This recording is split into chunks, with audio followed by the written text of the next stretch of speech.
ಒಳಗೆ ಹೋಗ್ಬಿಟ್ಟು ದೇವಿ ನೋಡಿದ್ರು ಅವ್ರಿಗೆ ತುಂಬ ಭಾವುಕರಾಗ್ಬಿಟ್ರು. ಅವರು ಕಣ್ಣೇ ನೀರು ಬಂದ್ಬಿಡ್ತು ಅವ್ರಿಗೆ. ದೇವಸ್ಥಾನ ಪೇಶ್ಕಾರನ್ನು ಕರೆದ್ಬಿಟ್ಟು, ನಾನಿವತ್ತು ಇಲ್ಲಿ ನುಡಿಸ್ತೀನಿ, ಇಲ್ಲಿ ಅಮ್ಮನವ್ರ ಸೇವೆ ಮಾಡ್ತೀನಿ. ನಾನು ಕಚೇರಿ ಶುರುವಾಗೋ ಹೊತ್ತಿಗೆ ದೇವಸ್ಥಾನ ತುಂಬ ಹೋಗಿದಷ್ಟು ಜನ ಬಂದ್ಬಿಟ್ಟಿದ್ದಾರೆ. ಎಷ್ಟು ಅಭಿಮಾನ ಅವ್ರಿಗೆ ಚೌಡಯ್ಯನವ್ರಿಗೆ ನನ್ನ ಮೇಲೆ ಆವಾಗಿತ್ತು, ಪ್ರೀತಿ ಇತ್ತು ಅನ್ನೋದಕ್ಕೆ ಇದೊಂದು ಇನ್ಸ್ಟೆನ್ಸು. ನೀವು ಅವನ್ನ ಹಾಕ್ಕೊಂಡು ಅವ್ನ ಕಚೇರಿಗೆ ಹಾಕ್ಕೊಂಡು ಅವ್ನಿಗೆ ಆಶೀರ್ವಾದ ಮಾಡಿ ಅವನು ಪ್ರೋತ್ಸಾಹ ಕೊಡಬೇಕು ಅಂತ ಚೊಬ್ಬೆಯವ್ರಿಗೆ ಹೇಳಿದರು. ಚೊಬ್ಬೆಯವ್ರ ಜೊತೆ ನುಡಿಸ್ಬೇಕಣ್ಣ ನೀನು, ನಾನು ಹೇಳಿದ್ದೀನಿ ನುಡಿಸು, ಅವ್ರು ಮುಂದಿಯಾರೆ ಅಂದರು. ನನಗೆ ಡಮಾರ ಅಂದಿತ್ತು ಒಂದು ಸಲ. ಚೌಡಯ್ಯ ಅಂತ ಕೂಗಿದ್ರು. ಇಂದು ಇದ್ದ ಪೈಯನು ಅಪಡಿ ಯಾರ ಅಂತ ತಮಿಳಲ್ಲಿ ಅವರು ಹೇಳಿದ್ರು. ಅದೇ ವರ್ಷ ಅವರು ಸೌತ್ ಇಂಡಿಯಾ ಟೂರ್ ಒಂದು ಹೋದರು. ಆ ಟೂರ್ಗೂ ನಾನು ಕರ್ಕೊಂಡು ಹೋದರು. ನಾನು ಎಮ್.ಎಲ್. ವೀರಭದ್ರನವರು ಬಂದಿದ್ದರು, ನಾನು ಇದ್ದೆ. ನನ್ನ ಚೌಡಯ್ಯನವರ ಪತ್ನಿಯೊಬ್ಬರಿದ್ದರು. ಅವರು ನಾನು ಕರ್ಕೊಂಡು ಹೋಗ್ಬೇಕಾದ್ರೆ ನಮ್ಮ ಮನೆಗೆ ಅವರು ಬರ್ತಾಯಿದ್ರು ಚೌಡಯ್ಯನವ್ರ ಜೊತೆಗೆ. ಅವರು ಕೂಡ ನಮ್ಮ ಮನೆಯಲ್ಲಿ ಎಲ್ರಿಗೂ ತುಂಬ ಆತ್ಮೀಯರಾಗಿದ್ದರು. ಆನಂದನು ಕರ್ಕೊಂಡು ಹೋಗೋಣ ಟೂರ್ಗೆ ಅಂತಂದರು. ಅಯ್ಯೋ ಅವ್ನು ತುಂಬ ಚಿಕ್ಕ ಹುಡುಗ, ಅವನು 12 ವರ್ಷ ನನಗಾಗಿನೂ ಆಗ. ಅಯ್ಯೋ ಅವನು ಹೇಗೆ, ಅವನು ಇಲ್ಲ ನಾನು ನೋಡ್ಕೋತೀನಿ ಅವನ್ನ ಅಂತ ಪಾಪ ಆಕೆಯವರು ತುಂಬ ಆತ್ಮೀಯವಾಗಿ ಒಳ್ಳೆ ಹೇಳಿದ ಮದರ್ಲಿ ಎಫೆಕ್ಷನ್ ಅಂತ ಹಾಗಿದ್ದರು ಅವರು. ಸರಿ ಕರ್ಕೊಂಡು ಹೋದರು ನಾನು ಅವ್ರ ಜೊತೆಗೆ. ಅಲ್ಲಿ ಚೌಡಯ್ಯನವ್ರದ್ದು ಒಂದು 4-5 ಕಚೇರಿಗಳಿತ್ತು. ಒಂದು 2 ಕಚೇರಿಗೆ ವೀರಭದ್ರನವ್ರು ನುಡಿಸಿದ್ರು. ಎಸ್ ವಿ ನಾರಾಯಣ್ ಅಂತ ನೀವು ಎಸ್ ವಿ ನಾರಾಯಣ್, ಹೌದು. ರೇಡಿಯೋ ಸ್ಟೇಷನಲ್ಲೂ ಇದ್ದರೇನು? ರೇಡಿಯೋ ಸ್ಟೇಷನಲ್ಲಿ ಚೆನ್ನೈನಲ್ಲಿ ಅವ್ರದ್ದು ಕಚೇರಿ ಇತ್ತು. ಅಲ್ಲಿ ಕನ್ಯಾಕುಮಾರಿಲಿ, ಆಮೇಲೆ ಕನ್ಯಾಕುಮಾರಿ ಹತ್ತಿರ ಯಾವುದು ದೇವಸ್ಥಾನದು ಅಲ್ಲೊಂದು ಕಚೇರಿಗಳು, ಎಲ್ಲೊಂದು 2 ಮಧುರೆಯೊಳಗೆ ಟ್ರಿಚಿ ಒಳಗೆ ಅವ್ರ ಕಚೇರಿಗಳಿತ್ತು. ಎಲ್ಲದಕ್ಕೆ ಹೋಗಬೇಕು ಅಂತ. ಸರಿ ನಾವು ಕನ್ಯಾಕುಮಾರಿಗೆ ಹೋದ್ವಿ. ಸಾಯಂಕಾಲ ಸುಮಾರು ನಾವು ಅಲ್ಲಿ ಕನ್ಯಾಕುಮಾರಿ ಸೇರಿದಾಗ ಸುಮಾರು ಒಂದು ಸಾಯಂಕಾಲ 4 ಗಂಟೆ 5 ಗಂಟೆ ಇರ್ಬೋದು.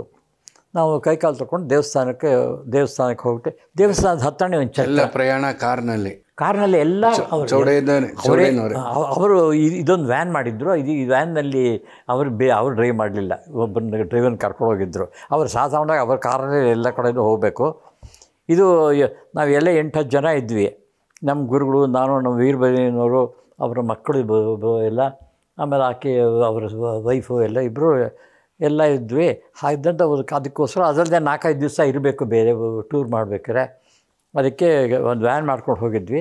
ಅದೆಲ್ಲ ಹೋದ್ವಿ. ದೇವಸ್ಥಾನದ ಹತ್ತಿರನೇ ಒಂದು ಛತ್ರ, ಅಲ್ಲಿ ನಾವು ವಾಸ್ತವ್ಯ. ಅವ್ರದ್ದು ಅಲ್ಲಿ ಮಾನ್ಯ ದಿವಸ ಶಚೀಂದ್ರನಲ್ಲಿ ಕಚೇರಿ ಇತ್ತು ಅವ್ರದ್ದು. ಇಲ್ಲಿ ಕನ್ಯಾಕುಮಾರಿ ನೋಡ್ಕೊಂಡು ಹೋಗೋಣ ಅಲ್ಲಿ ಕಚೇರಿಗೆ ಅಂತ ಅಲ್ಲಿ ಇಳಿದಿದ್ವಿ. ಸರಿ ಸಾಯಂಕಾಲ ಆಯಿತು.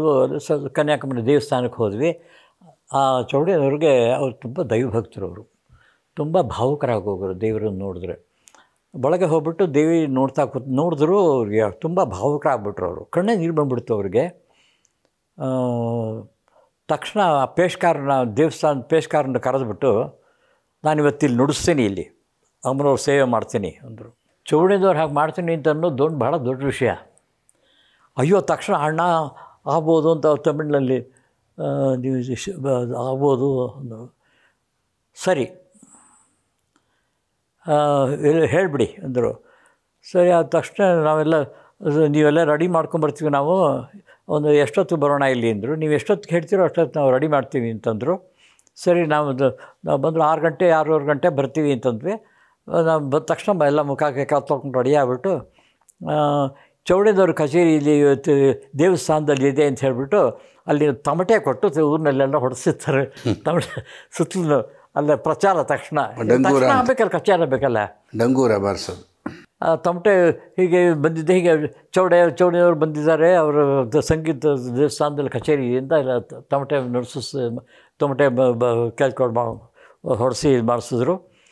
ನಾವು 6 ಗಂಟೆ 6:15 ಗಂಟೆ ರೆಡಿಯಾಗಿಬಿಟ್ಟು ಎಲ್ಲ ಮಾಡಿದ್ರೆ, ಆವಾಗ ಇದ್ದಕ್ಕಿದ್ದಂಗೆ ಚೌಡಯ್ಯನವರು ತಿರ್ಗಾ ವೀರಭದ್ರೇಂದ್ರರು ನಮ್ಮ ಜೊತೆಗೆ ಬಂದಿದ್ದರು. ವೀರಭದ್ರು ಆನಂದ ನುಡಿಸ್ಲಿಕ್ಕಣ ಇವತ್ತು ಅಂದರು. ಅಲ್ಲಿ ಅವ್ರ ಮಾತಿಗೆ ಬೇರೆ ಯಾರು ಏನು ಮಾತಾಡೋಂಗೆ ಇಲ್ವಲ್ಲ. ಆಯಿತು ಅಣ್ಣ ಅಂದರು ಅವರು. ನಾನು ನಮ್ಮ ಮೇಷ್ಟ್ರ ಮಕ್ಕ ನೋಡಿದೆ. ಸರಿ ಆಯಿತು ನುಡಿಸು. ವೀರಭದ್ರನ ಮೃದಂಗ ಇಸ್ಕೊಂಡು ನಾನು ಅವರ ಮೃದಂಗ ಇಸ್ಕೊಂಡು ನಾನು ಕಚೇರಿ ಹೇಗೆ ಅಂದರೆ ಅಮ್ಮನವ್ರ ದೇವಸ್ಥಾನ ಗರ್ಭಗುಡಿ ಅದಕ್ಕೆ ಮುಂದೆನೇ ಇಲ್ಲಿ ಅದಕ್ಕೆ ಚಪ್ರ ಅಷ್ಟರೊಳಗಾಗಿ ನಾವು ಹೋಗೋದ್ರೊಳಗಾಗಿ ಅದಕ್ಕೊಂದು ಸ್ಟೇಜ್ ಹಾಕಿಬಿಟ್ಟು ಜಂಬಕಾನ್ಗಳಲ್ಲಿ ಹಾಕ್ಬಿಟ್ಟು ಮಾಡಿದ್ರೆ ನಾವು ಕಚೇರಿ ಶುರುವಾಗೋ ಹೊತ್ತಿಗೆ ದೇವಸ್ಥಾನ ತುಂಬ ಹೋಗಿದಷ್ಟು ಜನ ಬಂದುಬಿಟ್ಟಿದ್ದಾರೆ. ಇಲ್ಲಿ ತಮಟೆ ಮೇಲೆ ಓಡಿಸ್ಬಿಟ್ಟಿದೆ ಊರಿನ ಪೂರ್ತಿ. ಆವಾಗ ಊರು ಅಷ್ಟೊಂದು ದೊಡ್ಡದಾಗಿ ಬೆಳೆದೂ ಇರಲಿಲ್ಲ ಆಗಿಂದ. ಸರಿ, ಸಿಕ್ಕಾಪಟ್ಟೆ ಜನ. ದೇವ್ರ ಮುಖವಾಗಿ ಕೂತ್ಕೊಂಡು ಜನಗಳೆಲ್ಲ ಹಿಂದೆ ಕೂತ್ಕೊಂಡಿದ್ದಾರೆ. ಇನ್ನು ದೇವ್ರಿಗೆ ಮುಖ ಕಾಡ್ಕೊಂಡು ಕೂತ್ಕೊಂಡು ಕಚೇರಿ ನುಡಿಸೋರು. ಏನು ಮಾಂಬ ಅಮೋಘವಾಗಿ ಅವ್ರಿಗೆ ತುಂಬ ಹೇಳಿದ್ನಲ್ಲ, ಅವರು ತುಂಬ ಭಾವುಕರು. ತುಂಬ ನುಡಿಸ್ತಾ ಅವ್ರ ಕಣ್ಣಲ್ಲಿ ನೀರು ಬರ್ತಾ ಇರೋದು ಅವ್ರಿಗೆ. ಅವ್ರ ಜೊತೆಗೆ ಆ ಕಚೇರಿ ನುಡಿಸ್ಬಿಟ್ಟೆ ನಾನು. ನನಗೆ ಅದೊಂದು ದೊಡ್ಡ ವಿಶೇಷವಾದ ಅನುಭವ. ಕನ್ಯಾಕುಮಾರಿ ದೇವಸ್ಥಾನದಲ್ಲಿ ಕಚೇರಿಗಳಾಗೋದೇ ಕಡಿಮೆ. ಹೌದು, ನೀವು ಮೊದಲಿಗೆ ನುಡಿಸಿರೋದು ಅಂದರೆ ದೊಡ್ಡ ಆಶೀರ್ವಾದ ಗುರುಗಳದ್ದು. ಹೌದು, ಹೇಳಿದ್ನಲ್ಲ, ಅದು ನನಗೆ ನನ್ನ ಈ ಪಯಣದ ಉದ್ದಕ್ಕೂ ಕೂಡ ನನಗೆ ಇಂಥ ಅನುಭವಗಳು ಬೇಕಾದಷ್ಟು ಆಗಿದೆ. ಜೊತೆಗೆ ವೀರಭದ್ರಯ್ಯನವ್ರ ದೊಡ್ಡ ಗುಣ ನೋಡಿ. ಹೌದು, ಸಾಧಾರಣಕ್ಕೆ ಇವಾಗಲೇ ಮೃದಂಗ ಇದೆಯಾ ಅಂದರೆ ಇಲ್ಲ ಅಂತಾರೆ. ಹೌದು, ಅದರಲ್ಲಿ ಅವ್ರು ನುಡಿಸ್ಬೇಕಾಗಿ ಮೃದಂಗನ ಆಯಿತು ತಗೊಳಪ್ಪ. ಅವ್ರು ದೊಡ್ಡ ಸಹೃದಯರು, ತುಂಬ ಸಹೃದಯರವರು. ಒಂದು ಹಂಚ್ಕೊಳ್ಳೋಕೆ ಇಷ್ಟಪಡ್ತೀನಿ. ನಾನು ಅವ್ರ ಮನೆಗೆ ಹೋಗಿದ್ದೆ 2ನೇ ಕ್ಲಾಸು 3ನೇ, ನಮ್ಮ ಅಪ್ಪನ ಜೊತೆ. ಎಲ್ಲಿ ಅವಿನ್ಯೂ ರೋಡ್ ಹತ್ರ ಎಲ್ಲೋ ಇದ್ರು ಅವರು. ನೀನೇನೋ ನುಡಿಸ್ತೀನಿ ಅಂದಾನಪ್ಪ ಗಲ್ಲಿ. ಹೌದೌದು, ಮಾಡಿ ನುಡ್ಸೋ ಅಂದರು. ನಿಮ್ಗೆ ಗೊತ್ತೇ ಇದೆ, ನಾನು ಹುಟ್ಟಿದಾಗಿಂದ ಏನೋ ನುಡಿಸ್ತಾ ಇದ್ದೆ. ಏನೋ ಒಂದಿಷ್ಟು ಡಬ ಡಬ ಡಬ ಅಂತ ನುಡಿಸ್ದೆ. ಚೆನ್ನಾಗಿದೆ ಅಂದ್ಬಿಟ್ಟು ₹1 ಕಾಯಿನ್ನು ಕೊಟ್ಟರು ನನಗೆ. ಆಯಿತು, ₹1 ಕಾಯಿನ್ ಕೊಟ್ರಲ್ಲ, ಅದು ಯಾವಾಗ 72, 73ನೇ ಇಸ್ವಿನೋ ಏನೋ 70. ತಂದೆ ಹೋಗೋಕ್ಕೆ 1 ತಿಂಗಳಿಗೆ ಮುಂಚೆ ಅವನು ಡಬ್ಬ ಆಯಿತು. ಶಿವನಿಗೆ ವೀರಭದ್ರಯ್ಯನವರು ಆಶೀರ್ವಾದ ಪೂರ್ವಕವಾಗಿ ಕೊಟ್ಟಿರೋ ₹1 ಅಂತ ಇಟ್ಟಿದ್ದೆ. ಅದನ್ನು ಅವರು ನಮ್ಮ ಕೈಲಿ ಇದ್ದಿದ್ರೆ ಅದೆಲ್ಲ ಹೋಗ್ಬಿಟ್ಟು ಪಪ್ಪರ್ಮೆಂಟು ಅದನ್ನು ಪೇಪರಲ್ಲಿ ಬರೆದು ಮೇಲ್ಗಡೆ ಈ ₹1 ನಾಣ್ಯವನ್ನು ಆಶೀರ್ವಾದ ಪೂರ್ವಕವಾಗಿ ML ವೀರಭದ್ರಯ್ಯನವರು ಕೊಟ್ಟಿರುವುದು, ಇಟ್ಕೋ ಅಂದರು. ಆಮೇಲೆ ಅದು ನಿಮ್ಗೆ ಗೊತ್ತಲ್ಲ, ನಮ್ಮ ಕೈಗೆ ಬಂದಮೇಲೆ ನೋಡಿ ಅದೇನೋ ಅವ್ರಿಗೆ ಇಂಟ್ಯೂಷನ್ನು ಅಷ್ಟೇ. 1 ತಿಂಗಳಲ್ಲಿ ಇಲ್ಲ ಅದು ಅಂತ ಇದು ಸರ್. ಆಮೇಲೆ ಇವಾಗ ಆಯಿತು, ಬಹುಶಃ ಅದು ನಿಮ್ಮ ವೇದಿಕೆ ಕಾರ್ಯಕ್ರಮಕ್ಕೆ ಒಂದು ಬುನಾದಿ. ಆಮೇಲೆ ನೀವು ನುಡಿಸದೇ ಇರೋ ದೊಡ್ಡ ವಿದ್ವಾಂಸರುಗಳು ಎಲ್ಲರೂ ಇದ್ದಾರೆ. ನಮ್ಮ ಈಗ ಪಾಂಡಿಚೇರಿ ಸೇರಿ 5 ರಾಜ್ಯಗಳು, ಆದರೆ ಆವಾಗ 4 ರಾಜ್ಯಗಳು ದಕ್ಷಿಣ ಭಾರತ, ಕರ್ನಾಟಕ, ಆಂಧ್ರ, ಕೇರಳ, ತಮಿಳುನಾಡು. ಬಹುಶಃ ತಾವು ಹಿರಿಯರಿಗೆಲ್ಲ ನಾನೇ ಎಷ್ಟೊಂದು ನೋಡಿದ್ದೀನಿ. ಮೊದಲಿಗೆ ಆ ಥರ ಒಂದು ಮೇರು ವಿದ್ವಾಂಸರ ಜೊತೆ ನಿಮ್ಮ ಯಾವಾಗ? ಇಲ್ಲ, ನಾನು ಅದೇ ಅವ್ರ ಜೊತೆಗೆ ನಾನು ಅಲ್ಲ, ಅದು ಚೌಡಯ್ಯನವ್ರದ್ದಾಯ್ತು. ಶುರು ಮಾಡಿದ್ಮೇಲೆ ದಕ್ಷಿಣ ಭಾರತದಲ್ಲಿ ತಮಿಳ್ನಾಡಿನವರು, ಆಂಧ್ರದವರು, ಆ ಥರ ಹೌದು, ಎಲ್ಲರ ಜೊತೆಗೂ. ಅದಾದಮೇಲೆ ಚಾಮರಾಜಪೇಟೆ ರಾಮಸೇವ ಮಂಡಳಿನಲ್ಲಿ ರಾಮೋತ್ಸವ ನಡೆಸೋರು ನಾರಾಯಣ ಸ್ವಾಮಿ ರಾವ್ ಅಂತ. ಅಲ್ಲಿ ಅವರು ಮೊದಲನೇ ಶುರು ಮಾಡಿದ್ದು ಅವರು ಚಾಮರಾಜಪೇಟೆ ನಮ್ಮ 3ನೇ ರೋಡ್ನಲ್ಲಿ ಈ ರಾಮೇಶ್ವರ ದೇವಸ್ಥಾನದ ಹಿಂಭಾಗ ಪಕ್ಕದಲ್ಲಿ ಶಂಕರ ಮಠ ರೋಡ್ಗೆ ಚಪ್ಪರ ಹಾಕಿಬಿಟ್ಟು ಅಲ್ಲಿ ಚಪ್ಪರದಲ್ಲಿ ನಡೆಸೋರು ಆ ಕಚೇರಿ ನಡೆಸೋರು. ಅದನ್ನು ಉತ್ಸವ ಭಾರಿ ಚೆನ್ನಾಗಿ ಮಾಡೋರು. ಅಲ್ಲಿ ಎಲ್ಲ ದೊಡ್ಡ ವಿದ್ವಾಂಸರೆಲ್ಲ ಬರೋರು. ಅಲ್ಲೂ ಕೂಡ ನಾನು ನುಡಿಸ್ತಾ ಇದ್ದೇವೆ. ಆಗಿನ ಕಾಲದಲ್ಲಿ ತುಂಬ ದೊಡ್ಡ ವಿದ್ವಾಂಸರುಗಳು ಅಂದರೆ ಮಹಾರಾಜ ವಿಶ್ವನಾಥಯ್ಯರವರು, ಚಂಬೈ ವೇದನಾಥ್ ಭಾಗವತ್ ಅವರು, GNB ಮಧುರೆಮಣಿಯರವರು, TR ಮಹಾಲಿಂಗಮಿಗಳೆಲ್ಲ ಇರೋರು. ಅದು ಬಿಟ್ಟರೆ ನೆಕ್ಸ್ಟ್ ಸೆಕೆಂಡ್ ಲೈನ್ ಅಂತ ಅನ್ನೋ ಹಾಗಿರುವಂಥ ಕೆಲವು ವಿದ್ವಾಂಸರುಗಳೆಲ್ಲ ಇದ್ದರು ಅಲ್ಲಿ. ಆಲತ್ತೂರು ಇದು ಕಲ್ಯಾಣ ರಾಮನ್ನು, ಸಾತೂರು ಸುಬ್ರಹ್ಮಣ್ಯಂ, ಶ್ರೀರಂಗಾಚಾರಿ ಅವರು, TK ರಂಗಾಚಾರಿ, ಸೇಲಂ ಸಾತೂರು ಸುಬ್ರಹ್ಮಣ್ಯಂ, ಇವ್ರ ಜೊತೆಗೆಲ್ಲ ಅವ್ರ ಜೊತೆಗೂ ನಾನು ನುಡಿಸೋಕೆ ಅವಕಾಶ ಸಿಗ್ತಾಯಿತ್ತು ನಮಗೆ. ಅವ್ರ ಕಚೇರಿಗಳಿಗೆ ನನ್ನನ್ನು ಹಾಕೊಂಬರು. ಏನಪ್ಪ ಅಂದರೆ, ಇದು ನಾನು ಬಹಳ ನಮ್ರತೆ ವಿನಯದಿಂದ ಹೇಳ್ತೀನಿ. ಅವರಿಗೆಲ್ಲ ಬಹಳ ಸಂತೋಷವಾಗಿ ಬೆಂಗಳೂರಲ್ಲಿ ಬಂದು ಕಚೇರಿ ಮಾಡುವಾಗ ಆನಂದನ ಮೃದಂಗಕ್ಕೆ ಹಾಕಿ ಅಂತ ಹೇಳಿ ಹಾಕ್ಸ್ಕೊಂಬರೋಣ. ನಿಮ್ಮ ತಂದೆಯವ್ರನ್ನ ಇಬ್ಬರನ್ನು ರಾಮಕೃಷ್ಣ ಅವ್ರನ್ನ ನಾನು ರಾಮಕೃಷ್ಣ ಅವರು ಅವ್ರುಗಳಿಗೆಲ್ಲರಿಗೂ ಬಹಳ ಕಚೇರಿಗಳು ನುಡಿಸಿದ್ವಿ ಜೊತೆಗೆ. ಹಾಗಾಗಿ ನಾವು ಇವ್ರ ಜೊತೆಗೆಲ್ಲ ನುಡಿಸುವಂಥ ಅವಕಾಶ ಸಿಕ್ತು. ಎಲ್ ವಸಂತ ಕುಮಾರ್ ಅವ್ರ ಜೊತೆ ನುಡಿಸ್ತಾ ಇದ್ದೆ, ರಾಧಾ ಜಲಕ್ಷ್ಮಿ ಅವರು ನುಡಿಸ್ತಾ ಇದ್ದೆ, DK ಪಟ್ಟಮಾಳ್ ಅವ್ರ ಜೊತೆ ನುಡಿಸಿದೆ.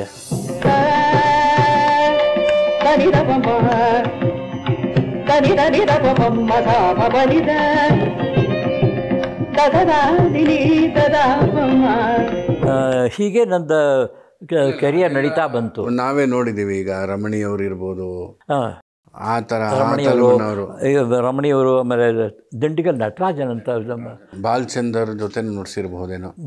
ಬಾಲಚಂದ್ರ ಜೊತೆಗೆ ನುಡ್ಸೋಕ್ಕಾಗಲಿಲ್ಲ. ಒಂದು ಅವಕಾಶ ಇತ್ತು, ಅದು ಆ ಕಚೇರಿಗೆ ಅದಾಗಲಿಲ್ಲ. ಅಲ್ಲ, ಆಮೇಲೆ ರಮಣಿ ಆಮೇಲೆ ಎಲ್ಲರ ಜೊತೆಗೂ ಲಾಲ್ಗುಡಿ ಅವ್ರ ಜೊತೆ ನುಡಿಸಿರ್ತೀರಿ. ಲಾಲ್ಗುಡಿ ಜಯರಾಮನ್, TR ಹಾಲಿಕಮ್ ಅವ್ರ ಜೊತೆ, MSG Lalgudi Jayaraman, TN Krishnan, Yemeni Shankara Shastri, ಚಿಟ್ಟಿ ಬಾಬು, ಬಾಲಮುರಳಿ ಕೃಷ್ಣ, ಅದು ಜೇಸುದಾಸ್ ಅವ್ರ ಜೊತೆ ನುಡಿಸ್ದೆ. ಸಾಧಾರಣವಾಗಿ ಆಗಿನ ಕಾಲದಲ್ಲಿ ಬಹಳ ಪ್ರಸಿದ್ಧವಾಗಿಂತ ಯಾರು ಬಿಟ್ಟೇ ಇಲ್ಲ, ಎಲ್ಲರ ಜೊತೆಗೂ ನುಡಿಸಿದೆ. ಇಲ್ಲಿ ಎಲ್ಲ ವಿದ್ವಾಂಸರು ಇಲ್ಲಿ ಅಷ್ಟೇ. ನಮ್ಮ RK ಶ್ರೀಕಂಠನವರು, ಅವರು, MJ ಶ್ರೀನಿವಾಸ ಅಯ್ಯಂಗಾರ್ ಅವರು, ತಿಟ್ಟೆ ಕೃಷ್ಣ ಅಯ್ಯಂಗಾರ್ ಅವರು, ಬೆಳಕವಾಡಿ ವರದರಾಜ ಅಯ್ಯಂಗಾರು, ಇನ್ಯಾರು ಆಗಿನದಲ್ಲಿ ಎಲ್ಲ ಅವ್ರ ಜೊತೆ ಎಲ್ಲರ ಜೊತೆಗೂ ನುಡಿಸಿದ್ದೀನಿ. ನಾನೇ ಸುಮಾರು ನೋಡಿದ್ದೀನಿ. ಹೌದು, BV ಸೀತಾ ಅವರು ಇರ್ಬೋದು, ಸೀತಾಲಕ್ಷ್ಮಿ ನಮ್ಮ ವೈಲಿನ್ ಟ್ರಯೋ, ಆನೂರು ರಾಮಕೃಷ್ಣ, ಅವರು, ಸುಬ್ರಾವ್ ಜೊತೆಗೆ ಅವ್ರ ಜೊತೆಗಂತೂ 1955ನೇ ಇಸ್ವಿಯಿಂದ 65-66 ವರ್ಷದವರು ಒಂದು ಕಚೇರಿ ಬಿಡದೆ ಅವ್ರ ಜೊತೆ ನುಡಿಸಿದ್ದೀನಿ ನಾನು. ಸುಬ್ರಾವ್ ಜೊತೆಗೆ ನಾನು, ವೀರಭದ್ರಯ್ಯ, ಅರುಣಾಚಲಪ್ಪ, ನಮ್ಮ ಗುರುಗಳು ಅರುಣಾಚಲಪ್ಪನವರು, ನನ್ನ ಮೃದಂಗ. ಅದು ಎಷ್ಟೋ ಕಚೇರಿ ಒಳಗೆ ಅದನ್ನು ಅನೌನ್ಸ್ ಮಾಡ್ಬೇಕಾದ್ರೆ, ವಂದನಾರ್ಪಣೆ ಕೊಡಬೇಕಾದ್ರೆ, ವಂದನಾರ್ಪಣೆ ಮಾಡಬೇಕಾದ್ರೆ ಇವರೆಲ್ಲ ಒಂದೇ ಫ್ಯಾಮಿಲಿಗೆ ಸೇರಿದವರು. ಯಾಕಂದರೆ ಎಲ್ಲರೂ ಎ ಸುಬ್ಬರಾವ್, ಅರುಣಾಚಲಪ್ಪ, ವೀರಭದ್ರಯ್ಯ, ವಿ ಆನಂದ್. ಹೀಗಾಗಿ ಎಲ್ಲ ನಮ್ಮ ದೇಶದ ಎಲ್ಲ ಹಿರಿಯರ ಜೊತೆಗೂ ನಾನು ನುಡಿಸಿದ್ದೀನಿ. ಯಾರು ನಮ್ಮ ವೀಣೆ ವಿಶ್ವೇಶ್ವರಯ್ಯನವರು, ವಿಶ್ವೇಶ್ವರಯ್ಯನವರು ಎಲ್ಲೋ ಒಂದೆರಡು ಅಚಾನಕ್ಕಾಗಿ ಬಿಟ್ಟು ಹೋಗಿರ್ಬೋದೇ. ಅಷ್ಟೇ. ನಾನು ನೋಡ್ದಂಗೆ ಕೆಲವೇ ವಿದ್ವಾಂಸರು ಈಗ ಮೇಲ್ ಶ್ರುತಿಗೆ ನುಡಿಸೋರು ಸಾಮಾನ್ಯ ಫೀಮೇಲ್ ಶ್ರುತಿಗೆ ಆ ಕಡೆಯವ್ರು ಯಾರು ಅಷ್ಟು ಇಷ್ಟಪಡ್ತಿರ್ಲಿಲ್ಲ. ಸಂಗೀತಕ್ಕೆ ಅಂತಲ್ಲ, ಮೃದಂಗದ ಒಂದಷ್ಟು ಇದಾಗಲ್ಲ ಅಂತ. ಆದರೆ ತಾವು ಇಬ್ಬರ ಜೊತೆಗೂ ಸಮಾನವಾಗಿ ನುಡಿಸ್ತಾ ಇದ್ದೆ. ಹೌದೌದು, ಎಲ್ಲರ ಜೊತೆ ನುಡಿಸ್ತಾ ಇದ್ದೆ.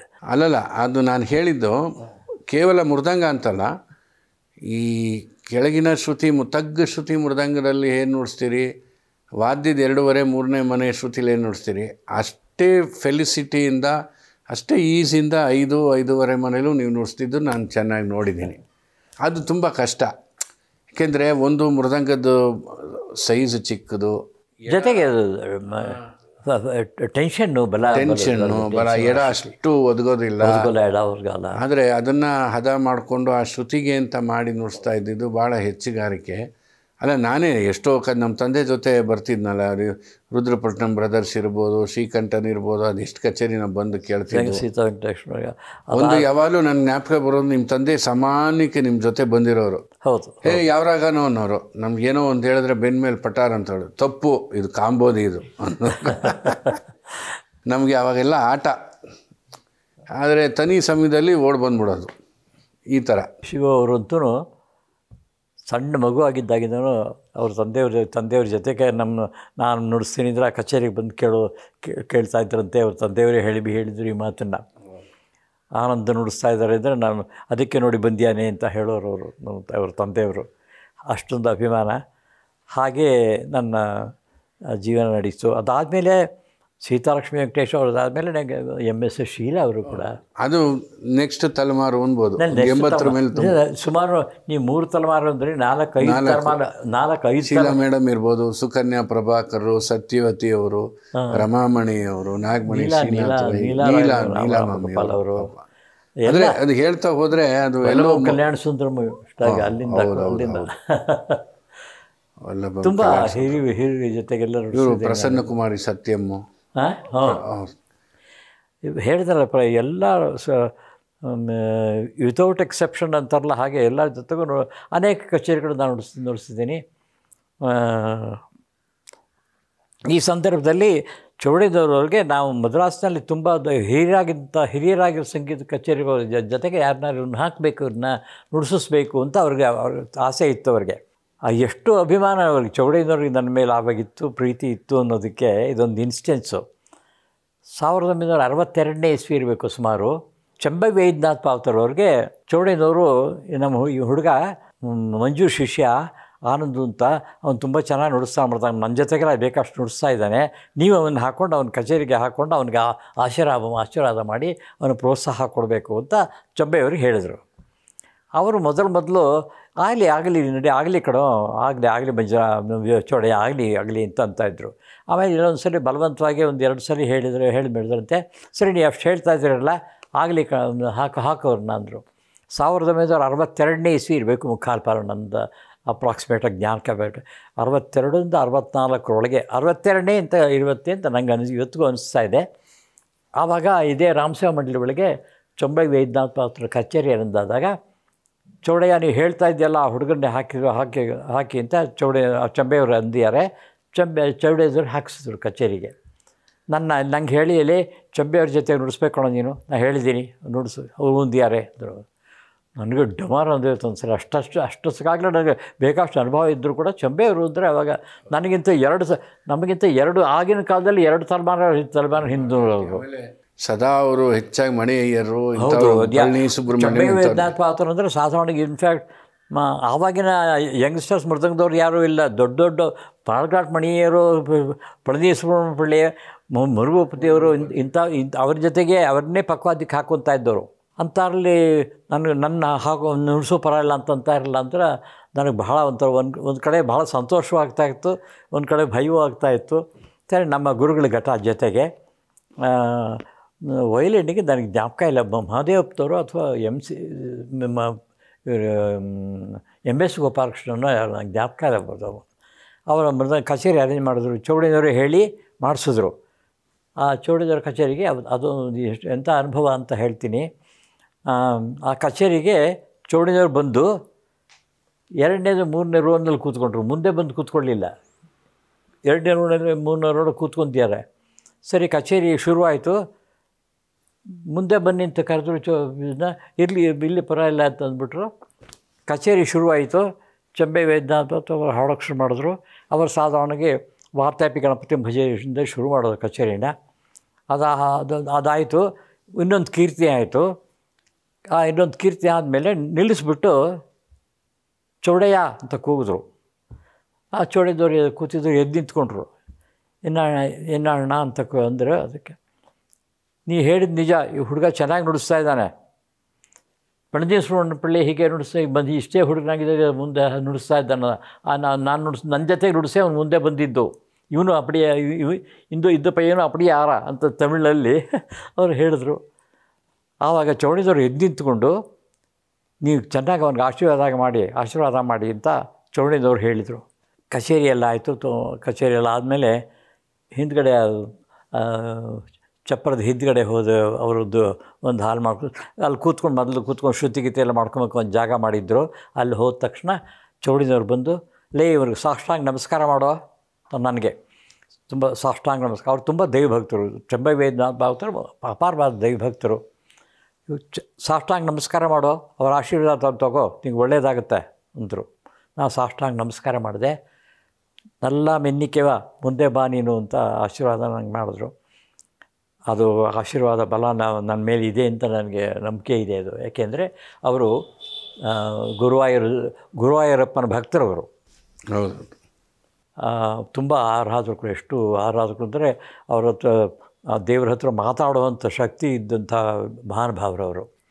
ಅವರ ಆಶೀರ್ವಾದ, ಅವರ ಆಶೀರ್ವಾದ ಸಿಕ್ತು ನಿಂಗೆ ಒಳ್ಳೇದಾಗತ್ತೆ ಕಣ ಅಂತ ಚೌಡೇನವರು ಕೂಡ ಎಲ್ಲ ಹೇಳಿದ್ರು. ಅದಾದಮೇಲೆ ಚಂಬೆ ವೇದಾಂಬಾತರನ್ನೇ ಒಂದು 200 ಕಚೇರಿಗೆ ಹೇಳಿ ನಾನು ನುಡಿಸಿದೆ. ಅದಾದಮೇಲೆ ಚಾಮರಾಜಪೇಟೆ ಒಳಗೆ ಎಲ್ಲ ಅದಾದಮೇಲೆ ಎಲ್ಲ ಹಾಗೆ ಟಿ ಆರ್ ಮಹಾಲಿಂಗಂ ಅವರು ಅಷ್ಟೇ ನಮ್ಮ ಮೇಷ್ಟ್ರಿಗೆ ಹೇಳಿ, ಆನಂದು ಚೆನ್ನಾಗಿ ನುಡಿಸ್ತಾನಂತಲ್ಲ ಒಂದು ಸರಿ ಕೇಳಬೇಕು ಅವ್ನು ಮೃದಂಗನ ಅಂತ ಅಂದರು. ರಾಮಸೇವಾ ಮಂಡಳಿಯವ್ರದ್ದು ಒಂದು ರೂಮ್ ಮಾಡಿ ಮೇಲೆ ಒಂದು ರೂಮ್ ಇತ್ತು ಚಾಮರಾಜಪೇಟೆ. ಅವ್ರು ಇವಾಗ ಮನೆ ಬರೋಕ್ಕೆ ಮುಂಚೆ ಆ ಮನೆ ಇತ್ತು. ಆ ರೂಮನ್ನು ಮಾಡಿ ಮೇಲೆ ಇಟ್ಕೊಂಡಿದ್ರು, ಆಫೀಸು ರೂಮ್ ಥರ. ಅಲ್ಲಿ ಮಹಾಲಿಂಗಂ ಬಂದರೆ ಅಲ್ಲಿ ಇಳ್ಕೊಂಬರು. ಅಲ್ಲಿ ಮಹಾಲಿಂಗಂ ಬಂದಾಗ ಆನಂದು ಅವ್ನು ಸ್ವಲ್ಪ ನುಡ್ಸೋಕ್ಕೆ ಹೇಳಿ ಬಂದೆ ಅಂತ ಅಂದರು. ಸರಿ ನಂಗೆ ಹೇಳಿದ್ರು, ನಾನು ಮೃದಂಗ ತೊಗೊಂಡು ಹೋದೆ. ಅದೇ ರೋಡಲ್ಲೇ ನಾವು ಇದ್ದಿದ್ದು. ನಾನು ಮೃದಂಗ ತೊಗೊಂಡಾಗ ಅವ್ರ ಎದುರಿಗೆ ಒಂದು ಸ್ವಲ್ಪ ನುಡಿಸ್ದೆ. ಚೆನ್ನಾಗಿದೆ ನನ್ನ ಜೊತೆ ನುಡಿಸ್ತೀವನು ಅಂದರು.